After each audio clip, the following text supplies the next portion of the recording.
সেদিন আকাশটা খুব অদ্ভুত ছিল, না পুরো মেঘলা না পুরো রোদ, যেন প্রকৃতিও বুঝে উঠতে পারছিল না কাঁদবে নাকি চুপ করে থাকবে।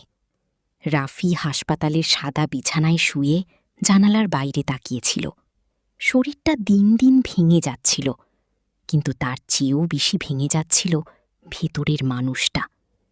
ডাক্তাররা অনেক আগেই বলে দিয়েছিল সময় খুব বেশি নেই, কিন্তু মৃত্যুকে নিয়ে তার ভয় ছিল না। তার ভয় ছিল একটাই, মারা যাওয়ার আগে আর একবারও কি মেহরিনকে দেখতে পাবে না। মেহরিন, যে মেয়েটার জন্য একসময় সে ঘণ্টার পর ঘণ্টা রাস্তায় দাঁড়িয়ে থাকত শুধু এক ঝলক দেখবে বলে। যে মেয়েটা বলেছিল, তুমি না থাকলে আমি বাঁচব না রাফি। কিন্তু মানুষ অনেক কথা বলে, সব কথা সত্যি হয় না। মেহরিনের বিয়ে হয়ে গিয়েছিল ৩ বছর আগে এক ধনী ব্যবসায়ীর সাথে। সেদিনও রাফি দূর থেকে দেখেছিল। লাল শাড়িতে মেয়েটা খুব সুন্দর লাগছিল, শুধু চোখ দুটো কাঁদছিল। তারপর আর কখনো যোগাযোগ হয়নি। হাসপাতালের শেষ রাতে রাফি তার ছোট ভাইকে ডেকে খুব আস্তে বলেছিল, আমি মারা গেলে একটা কাজ করবি। কি কাজ ভাইয়া? রাফি অনেক কষ্টে হাসল, তারপর বলল, আমার মরণ যাত্রাটা মেহরিনদের বাড়ির সামনে দিয়ে নিয়ে যাস। ছোট ভাই থমকে গিয়েছিল, চোখ ভিজে উঠেছিল তার। সে শুধু মাথা নেড়ে বলেছিল, আচ্ছা ভাইয়া। পরদিন ভোরে রাফি চলে গেল। একটা নিঃশব্দ সকাল। হাসপাতালের করিডরে শুধু কান্নার শব্দ। দুপুরের দিকে জানাজা শেষ হল। সাদা কাপড়ে মোড়া রাফির নিথর শরীরটা খাটিয়ায় তোলা হল। চারপাশে মানুষ, দোয়া, কান্না আর এক অদ্ভুত নীরবতা। তারপর মরণ যাত্রা ধীরে ধীরে এগোতে লাগল।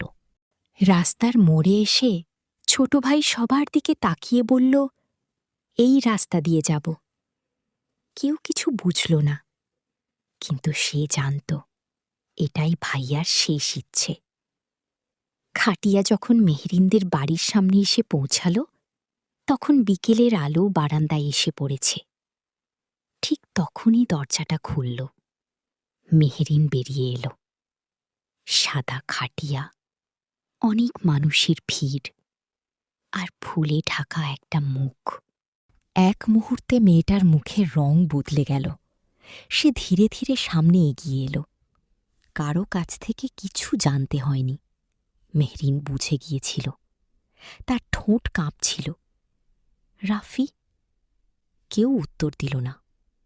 শুধু বাতাসে কাফনের কাপড়টা একটু নড়ে উঠল। মেহরিন হঠাৎ বসে পড়ল রাস্তায়। 2 হাতে মুখ চেপে এমনভাবে কাঁদতে লাগল যেন বহুদিনের আটকে থাকা সব কান্না একসাথে বেরিয়ে আসছে। লোকজন অবাক হয়ে তাকিয়েছিল। কেউ জানত না এই মেয়েটা একসময় রাফির পুরো পৃথিবী ছিল। মেহরিন কাঁদতে কাঁদতে বলছিল, একবার, শুধু একবার ডাকো আমাকে, আমি চলে আসব রাফি, এবার আর কোথাও যাব না। কিন্তু মৃত মানুষ কখনো ফিরে তাকায় না। মরণযাত্রা আবার ধীরে ধীরে এগিয়ে গেল। মেহরিন রাস্তার মাঝখানে বসে শুধু তাকিয়ে রইল, যতক্ষণ না সাদা খাটিয়াটা চোখের আড়াল হয়ে যায়।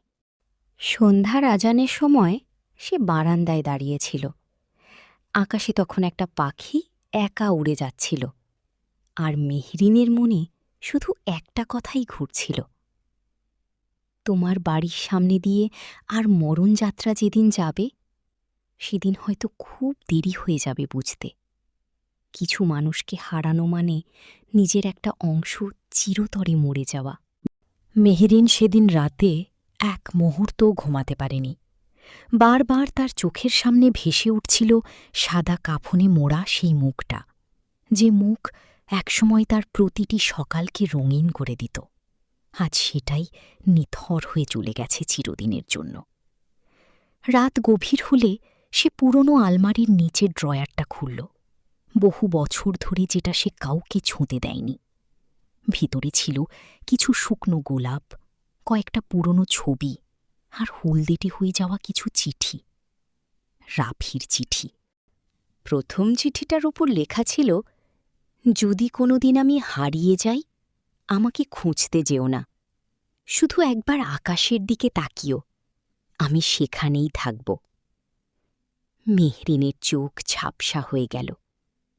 সে মনে করতে লাগল সেই দিনগুলোর কথা, বৃষ্টি ভেজা বিকেল, নদীর পাড়ে হাঁটা, চুপচাপ বসে থাকা, ছোট ছোট অভিমান, আবার মিল হয়ে যাওয়া, সবকিছু যেন গতকালের ঘটনা। কিন্তু বাস্তবতা ছিল নির্মম। পরিবারের চাপে, সমাজের ভয়ে, ভবিষ্যতের নিরাপত্তার কথা ভেবে সে রাফিকে ছেড়ে চলে গিয়েছিল। ভেবেছিল সময় সবকিছু ঠিক করে দেবে, কিন্তু সময় শুধু দূরত্ব বাড়ায়, হৃদয়ে শূন্যতা ভরতে পারে না। পরদিন সকালে মেহরিন একা একা রওনা দিল। গন্তব্য রাফির কবর। কবরস্থানে পৌঁছে সে দেখল মাটির ঢিবির পাশে একটা ছোট্ট কাঠির ফলক। তাতে লেখা, রাফি আহমেদ, জন্ম ১৯৯৮, মৃত্যু ২০২৬। আর নিচে ছোট্ট একটা লাইন, ভালোবাসা কখনো মরে না। এই কথাটা পড়তেই তার বুকের ভেতরটা মোচড় দিয়ে উঠল। সে কবরের পাশে বসে পড়ল। অনেকক্ষণ কিছু বলতে পারল না। তারপর ফিসফিস করে বলল, তুমি জানো রাফি, আমি সুখী হতে পারিনি।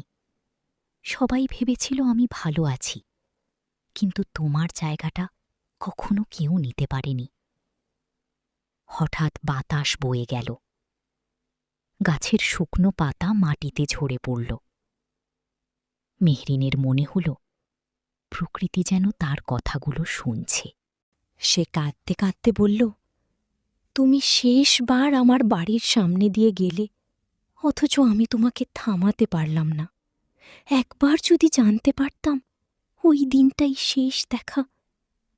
তার গলা আটকে গেল। চারপাশে নীরবতা, শুধু দূরে পাখির ডাক। অনেকক্ষণ পরে সে ব্যাগ থেকে একটা সাদা গোলাপ বের করল। ধীরে ধীরে কবরের উপর রেখে দিল। তারপর উঠে দাঁড়াল। যাওয়ার আগে শেষবারের মতো ফিরে তাকাল। সেই মাটির ঢিবিটা নিঃশব্দ পড়ে আছে, কিন্তু তার মনে হল সেখানে শুধু একজন মানুষ শুয়ে নেই, সেখানে শুয়ে আছে তার অসমাপ্ত প্রেম, অপূর্ণ স্বপ্ন আর হাজারো না বলা কথা। সেদিন সূর্য ডুবে যাওয়ার সময় মেহরিন বুঝেছিল, কিছু মানুষ জীবনে আসে থাকার জন্য নয়, স্মৃতি হয়ে বেঁচে থাকার জন্য।